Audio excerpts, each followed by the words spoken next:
Across the nation right now, racked by MS-13 violence, a lot of folks are struggling to keep these members out of their communities and also out of their schools. In Long Island, 2 teens were murdered by MS-13 members in Brentwood. The mother of one, Evelyn Rodriguez, said before she was killed that the gang was taking over her school, that they were everywhere. She pleaded.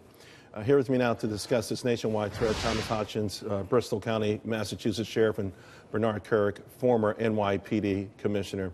Commissioner, let me start with you because, again, the first time I heard that MS-13 was big in New York, Long Island of all places, I've always thought about it as, a LA, California thing, El Salvador, maybe Texas.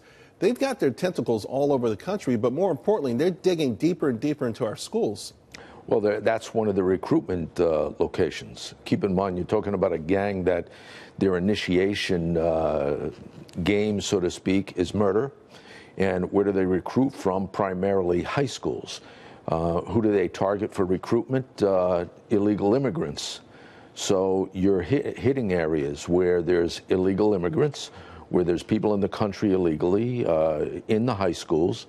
And you'll hear from the sheriff, I'm sure, but they've got major problems in Massachusetts with MS-13 and other gangs.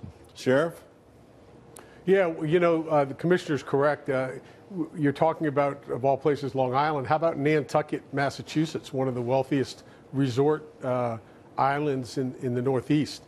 These guys are, there was a meeting down in Virginia in 2015, I believe, where one of the top people was ordered to go there and bring together the chapters in the Northeast and tell them to begin to grow MS-13 and to take over these areas again with dominance over these other gangs. And that's what's going on in this Northeast. Sheriff, what do you make of a lot of folks in the mainstream media saying that this is overblown, this is a Trump scare tactic, that somehow is racially, it's orientated in some sort of racial divide and that it's really not a big deal? Well, first of all, the commissioner and I both know, as does everyone in law enforcement, this is a real threat. It's a growing threat. This is the most vicious gang in the United States of America. There's 10,000 members nationally. These guys are cop killers.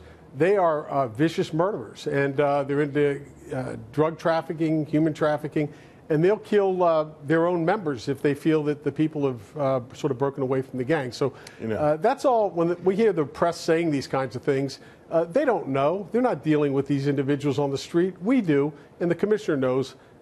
This is a real threat to the people of this country. Yeah, it's the children of the immigrants that a lot of these politicians and the mainstream media say that they care about are the main victims. I want to switch gears a little bit here because police right now investigating the link between 3 package bombings in Austin, Texas. Governor Greg Abbott's office, in fact, offering a reward, $15,000 for information.